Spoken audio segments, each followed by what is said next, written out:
प्रबल इच्छा है कि लोग प्रसन्न रहें। मेरे विचार से हम दुनिया की सबसे बदतर अवस्था में होते हैं जब हम प्रतिदिन उठकर वही के वही काम करते रहते हैं।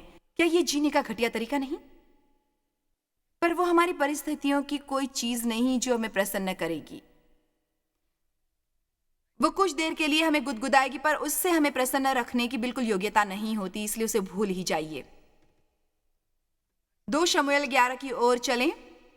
हम वचन 1 से आरंभ करेंगे।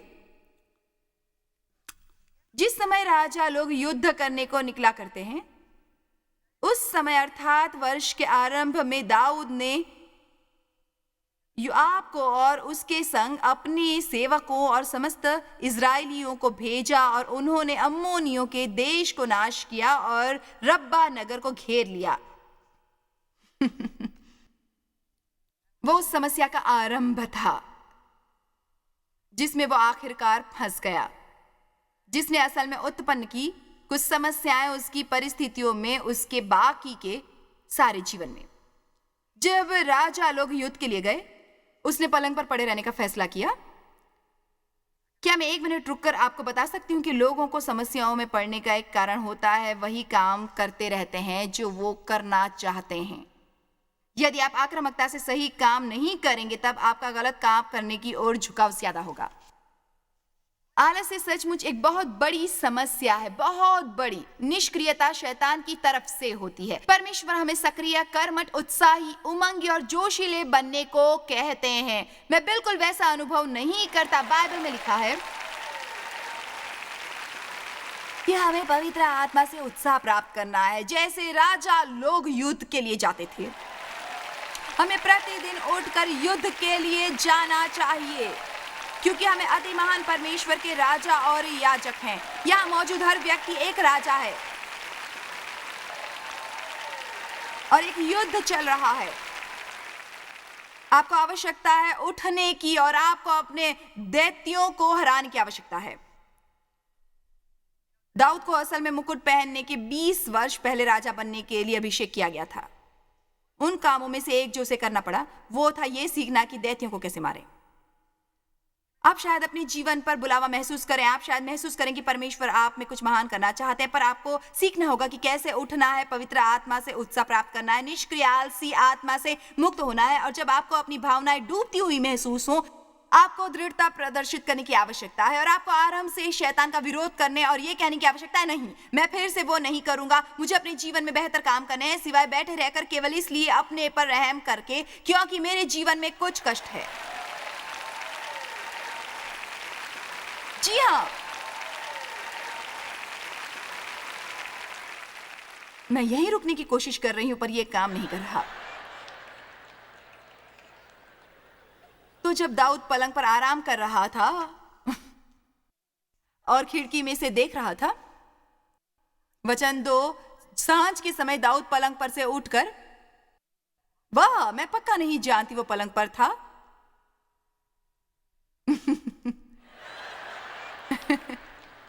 यह आंतरिक ज्ञान था।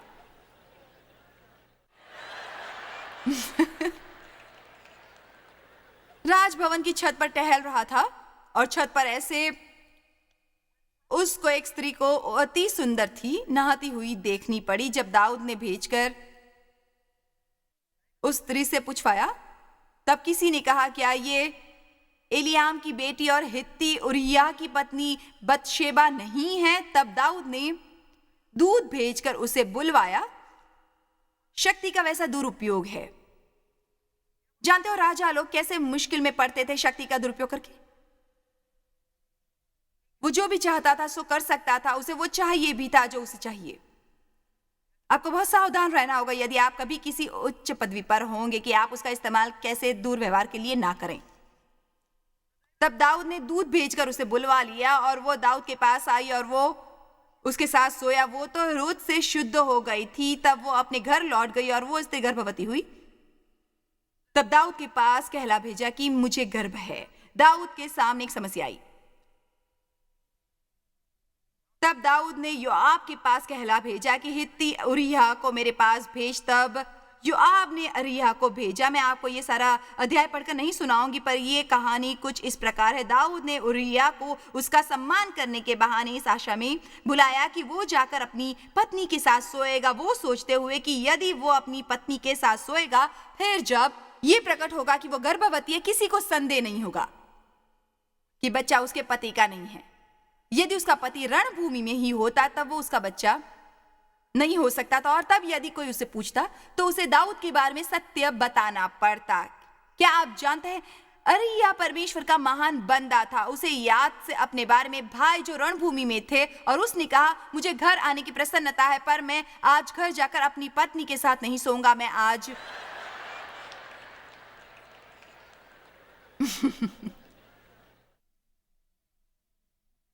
इसलिए उसने कुछ और करने की सोची। देखिए, जब आप झूठ बोलते हैं और बातें छिपाने लगते हैं, तब आपको एक झूठ को छिपाने के लिए दूसरा, दूसरे को छिपाने के लिए तीसरा, और तीसरे को छिपाने के लिए चौथा झूठ बोलना पड़ता है।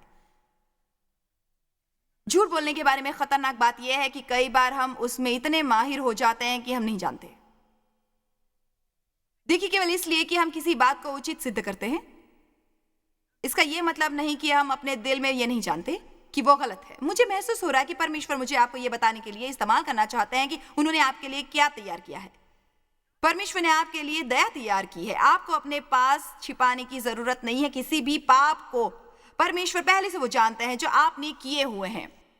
हम परमेश्वर से कुछ छुपा नहीं सकते। परमेश्वर पहले से जानते थे कि दाऊद क्या कर रहा था, पर दाऊद वास्तव में लंबे समय अर्थात 1 वर्ष तक उसे छिपाने की कोशिश करता रहा। और आप देखेंगे कि उसके कारण उसकी क्या अवस्था हुई। उसने जिस पल पाप स्वीकार किया, परमेश्वर ने उस पर दया की। परमेश्वर की दया सचमुच इतनी विस्मयकारी और प्रशंसनीय है कि उसे समझना कठिन है। जब हम इस राजा को देखते हैं जो सचमुच शक्तिशाली था, उसके पास दौलत थी, अधिकार था, परमेश्वर ने सब नौजवानों को छोड़ उसे सम्मान दिया, पर उसके बाद उसने जाकर वो किया जो पाप था। कल्पना भी नहीं कर सकती उसे कितना बुरा महसूस करना था। फिर भी जब उसने परमेश्वर के सामने सच कहा, जब उसने अपने पाप को स्वीकार किया, परमेश्वर ने उसे क्षमा किया।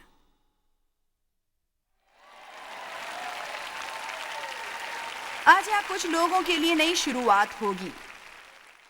मेरे विचार से आपको परमेश्वर के सामने कुछ बातें स्वीकार करने की आवश्यकता है, और यदि आपको आवश्यकता है तो आप यहाँ एक नई शुरुआत कर सकते हैं। यह आवश्यकता अनुसार अगले वर्ष या उसके अगले वर्ष, पर किसी भी परिस्थिति में उन्हें दबाना नहीं है। चलिए मान लेते हैं कि मैंने अपने पति के साथ दुर्व्यवहार किया, और मान लेते हैं मैंने उन्हें कुछ चुभती हुई बातें कही हैं, और मैंने उन्हें बहुत खरी खोटी सुनाई हो। आप जानते हैं हम कितनी शीघ्रता से बहाना बना लेते हैं। मुझे अच्छा महसूस नहीं होता, मुझे अच्छा अनुभव नहीं होता, और यहां सभी काम करके मेरी कोई जान पहचान का लग रहा है। अक्सर ऐसा होता है कि हमारा सामना अपने द्वारा किए पाप से होता है, पर तब हमने उसे सजा दिया होता है। फिर वो यहां नीचे होता है, और वहां नीचे वो क्या कर रहा होता है, हमने उसे छुटकारा नहीं पाया होता। इसलिए हमें अपनी हताशा की दवा की मात्रा बढ़ानी होती है। मैं नहीं जानता मुझे क्या हुआ है डॉक्टर। मैं ये नहीं जानता मुझे क्या हुआ है डॉक्टर। मैं ये नहीं कह रही कि हताशा का कारण हमेशा आपका पाप होता है। मेरे कहने का बिल्कुल ये मतलब नहीं है। उसके कई अलग अलग कारण होते हैं, पर हम इस कारण को अनदेखा नहीं कर सकते। मेरा मतलब, मैं आपको अपने लिए ये बता रही हूँ, मैं जानती हूँ कि मैं अपने अंदर बहुत बोझिलता महसूस करती हूँ, और जानते हो मुझे ये बात भयभीत करती है कि मैं कुछ गलत कर रही हूँ, मुझ में कुछ गलत करने की काबिलियत है। फिर 2-3 बहाने बनाकर उसे जल्दी से छिपाकर अपना रोजमर्रा जीवन जीने की, तब मुझे अपने अंदर बहुत घटिया महसूस होता है, जिसके लिए मैं बहुत सी चीजों को दोष देती हूँ। इसका कारण एलर्जी था, इसका कारण मौसम था, आप जानते शायद सीजन भी हो सकता है, हम नहीं जानते क्या है। उसका कारण केवल यह है कि हमने परमेश्वर के सामने इकरार नहीं किया। कितने सोचते हैं कि शुरुआत पश्चाताप करके करना अच्छा होता है। धन्य जिनके मन शुद्ध हैं, क्योंकि वे परमेश्वर को देखेंगे। ध्यान दीजिए, जब आपको पता होता है कि आपने सही सलूक नहीं किया, तब उस व्यक्ति के पास जाएं जिसके साथ बुरा सलूक किया था, और इकरार करें। उसे स्वीकार करें, एक दूसरे के सामने अपनी गलतियों को स्वीकार करें ताकि आप स्वस्थ हों और आपके मन और दिल का आत्मिक स्वभाव बहाल हो सके। हम बातों को दबाकर बहाल नहीं होते, हम बहाल होते हैं जिम्मेदारी लेकर और ये कहकर मैं कुछ करूं, मैं गलत था, मुझे क्षमा करें, परमेश्वर मैं गलत था, मुझे क्षमा करें। आपको तुरंत दया मिलती है। मैंने देखा है कि कई अड़ियल लोग भी, ऐसे लोग जो शायद मसीह नहीं थे, यदि वे इकरार करते हैं और उनका रुख बढ़िया होता है तब लगभग हर कोई आपको क्षमा कर सकता है। मैं बतलाती हूं, लोग हमें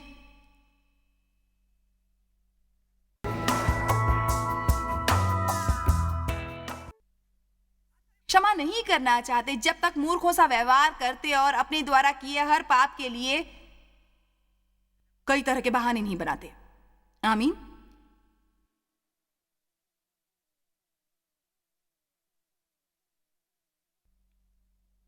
सो दाऊद उसे अगले स्तर पर ले गया और हिरिया को मरवा दिया। उसने सोचा वो अपनी पत्नी के साथ सोएगा तो वो कह सकेगी कि वो उससे गर्भवती हुई है, इसे काम नहीं किया। अब उसे क्या करना चाहिए था? उसने उसे मरवा दिया। उसने बतशेबा को अपने पास बुलाया और वे 1 वर्ष तक एक दूसरे के साथ आनंद से रहे। उन्होंने ऐसा सोचा था। अब हम 2 शमूएल 12 देखते हैं। जब तक परमेश्वर ने एक नबी को उसको दोष बताने के लिए नहीं भेजा, मैं बता सकती हूं कि जब परमेश्वर आपको दोष बताते तो क्या होता है? आप में से कितने जानते हैं कि जब वे दोष बताते हैं तो आप उससे छिप नहीं सकते। आपको महसूस होता है जैसे हर संभव पहलू में वे बता रहे हैं। आप गिरजे में वो सुनते हैं, आप उसे रेडियो पर सुनते हैं, आप उस किताब में पढ़ते हैं।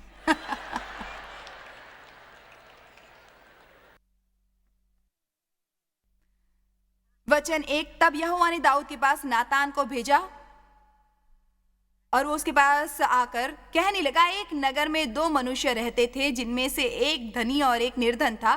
धनी के पास तो बहुत सी भेड़ बकरियां और गाय बैल थे, परंतु निर्धन के पास भेड़ की एक छोटी बच्ची को छोड़ और कुछ भी न था और उसको उसने मोल लेकर जिलाया था और वे उसके यहाँ उसके बाल बच्चों के साथ ही बढ़ी थी। वे उसके टुकड़ों में से खाती और उसके कटोरे में से पीती और उसकी गोद में सोती थी और वो उसकी बेटी के समान थी। और धनी के पास एक बटोही आया और उसने उस बटोही के लिए जो उसके पास आया था भोजन बनवाने को अपनी भेड़ बकरियां व गाय बैलों में से कुछ न लिया, परंतु उस निर्धन मनुष्य की भेड़ की बच्ची लेकर उस जन के लिए जो उसके पास आया था भोजन बनवाया। आप बात समझ रहे हैं ना?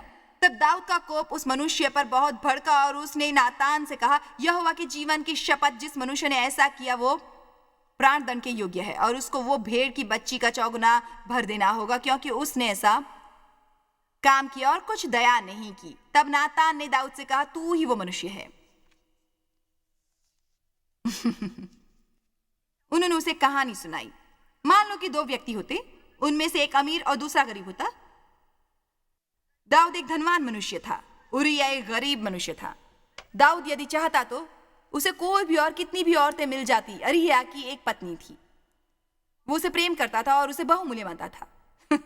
दाऊद जो चाहता था वो पा सकता था, पर उसने जाकर वो लिया जो उस निर्धन के पास था। वो किसी और की कहानी सुनता है जिसके लिए किया होता है। मुझे यह अचंभित करता है कि हम किसी और को वही करने के लिए कठिनता से आंकते हैं जो हम स्वयं कर रहे होते हैं। ये कैसे संभव है?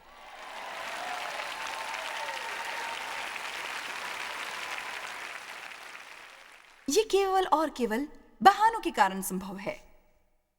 ये केवल बहानों के कारण ही संभव होता है। हम केवल कारण वैसा कर सकते हैं। परमेश्वर ने मुझे बहुत समय पहले दिखाया था कि हम दूसरे लोगों को देखते हैं अपनी दूरबीनों और बड़ा दिखाने वाले लेंस से। उफ,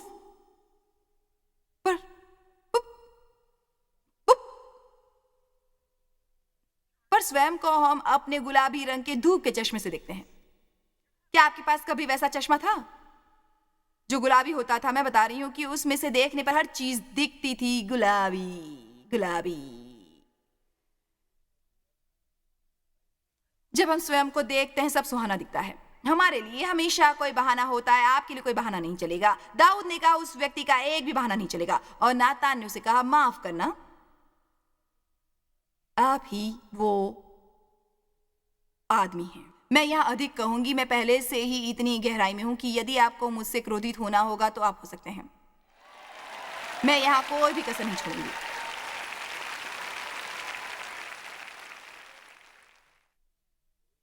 क्या यह संभव है कि आज आप यहाँ आए तो अपने घर में किसी से क्रोधित थे, कुछ करने के लिए या किसी तरह का व्यवहार करने के लिए जैसा पिछले 1 महीने में किसी समय आपने स्वयं किया था? वाह, सभी ईमानदारी से पीछे बैठे हैं। मैं वहां पीछे जाकर प्रचार करूंगी। सामने बैठे लोगों को दूसरों से पवित्र होने का दिखावा करना पड़ता है।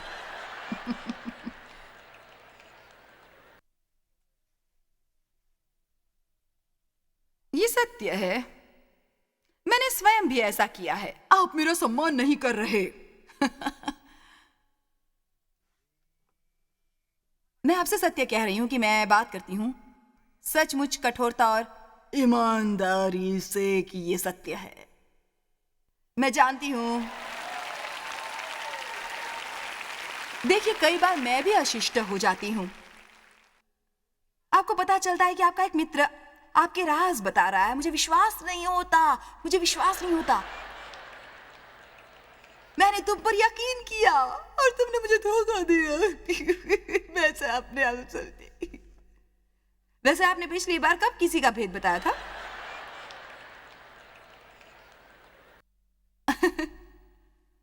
हाँ, पर मैं निरर्थक बातें नहीं कर रहा था, मैं केवल वो बता रहा था जो प्रार्थना करें।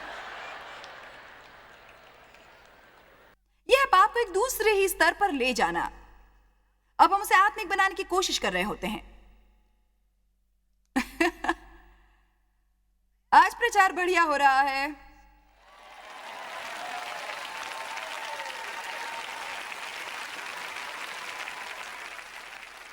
तू ही वो मनुष्य है, नातान ने कहा।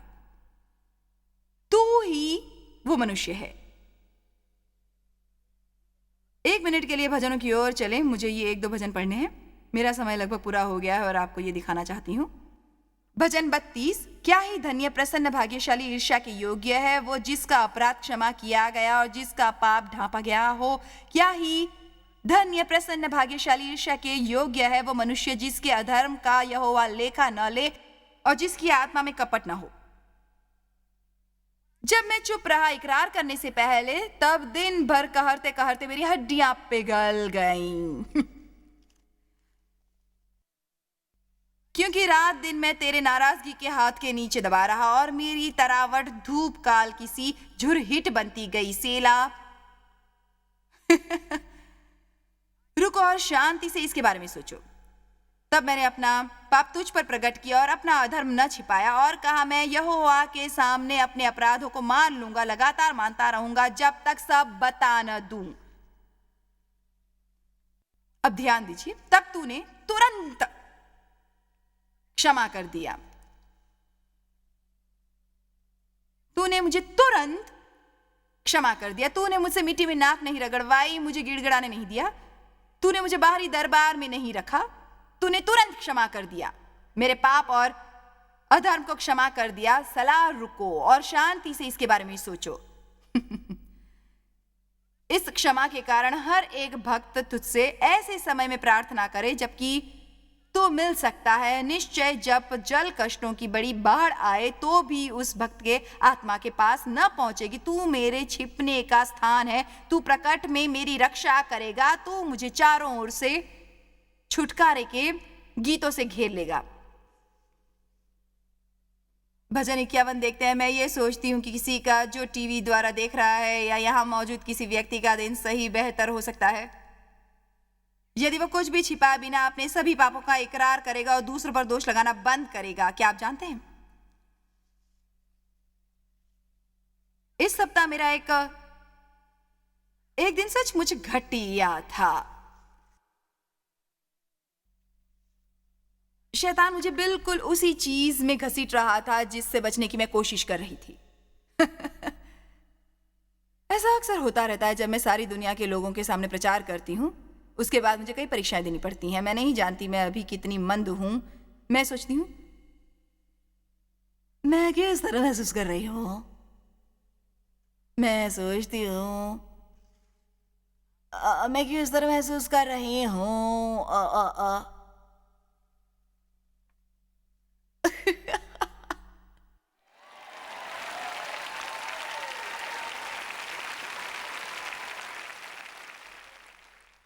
ओ बुद्धू, मैं आज दुनिया के आगे हताशा पर प्रचार करने वाली हूँ। कितने जानते हैं कि वे सचमुच मूर्ख लगते हैं जब ऐसा कुछ करते हैं। कोई मेरा मूल्य नहीं जानता है। मिलिया की तरह हूँ जो रेगिस्तान में बैठा था। परमेश्वर, केवल मैं ही बचाऊं।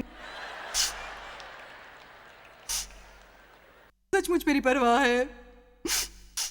परमेश्वर, ये एलिया ने ये कहा। परमेश्वर, यदि सब इसी तरह रहने वाले हैं, ये एलिया मुझे स्थान में गया जो सबसे सुनसान स्थान था। जी हाँ, सूखी रेत की ओर जाओ। और यूं ना, वो जाकर किसी शिया बेल के नीचे बैठ गया। मैं नहीं जानती वो किसी प्रकार का पट्टू या कद्दू था। वो वहां बैठा और उसकी समस्या ये थी कि वो परमेश्वर से भाग रहा था। फिर वो कूद गया। एक मछली ने उसे निगल लिया। उसने बहुत समय लगाया। ओ हाँ, कुछ घटिया स्थानों तक ले जाता है। मैं बाथरूम में जाकर फर्श पर बैठती थी। सच कहने बहुत दयनीय स्थान थी। अब दयनीय में आपको दयनीय परिस्थितियों की आवश्यकता होती है, इसलिए मैंने कि यदि हम अपना सर टॉयलेट पर रखते हैं, वो सचमुच प्रभावशाली होता है। ठीक है। क्या यहाँ मेरे संबंधी बैठे हैं? कर रही हूँ कि इस सप्ताह घटिया था। मैं इसका कारण कुछ ऐसे काम किए थे जो उन्हें नहीं करने चाहिए थे, पर मैं मुक्त नहीं हूँ। या मेरी बात ध्यान से सुनिए, मैं उस तरह की भावनाओं से नहीं हुई जब तक मैंने इकरार नहीं किया कि उन्होंने जो भी किया था मेरा गलत था।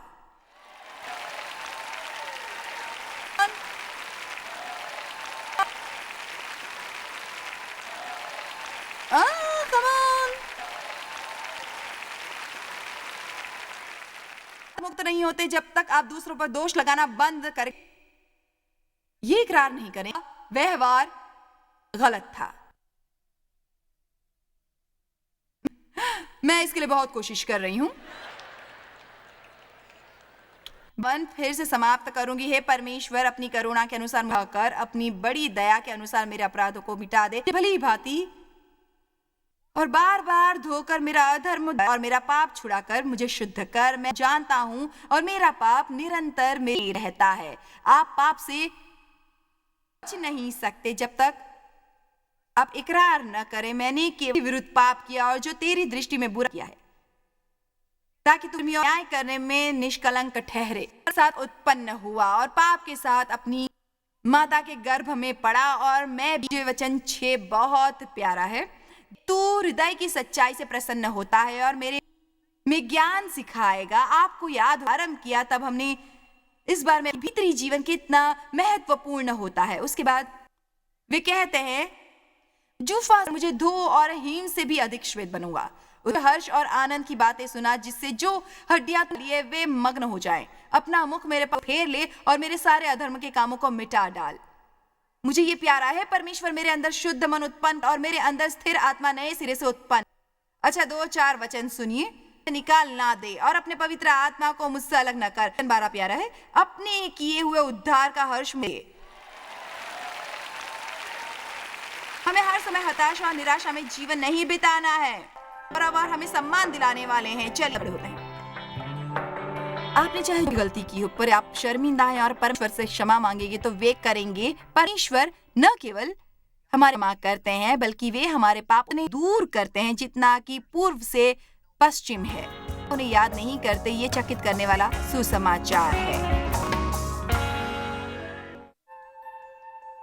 जॉय स्माइल मिनिस्ट्रीज में आप हमारे लिए कितने अहम हैं, इसका आपको अंदाजा नहीं। हम आपके आभारी हैं और हम धन्यवाद करते हैं अपने सब मित्रों और सहयोगियों का कि उन्होंने इस विश्वव्यापी सेवकाई को संभव बनाया। मिलकर हम भूखों को खिला रहे हैं, गरीबों को पहना रहे हैं और कई देशों में सुसमाचार पहुंचा रहे हैं। कृपया हमसे संपर्क करें या विजिट करें jmmindia.org पर। आज ही अपनी प्रार्थना के अनुरोध बताने के लिए, हमारे साधनों के बारे में और जानकारी और जॉयस की सभाओं का शेड्यूल जानने के लिए और हमारे सहयोगी बन जाएं दुनिया भर में मसीह का प्रेम बांटने के लिए। ये कार्यक्रम जॉय स्माइल मिनिस्ट्री के मित्रों और पार्टनर्स द्वारा प्रायोजित है।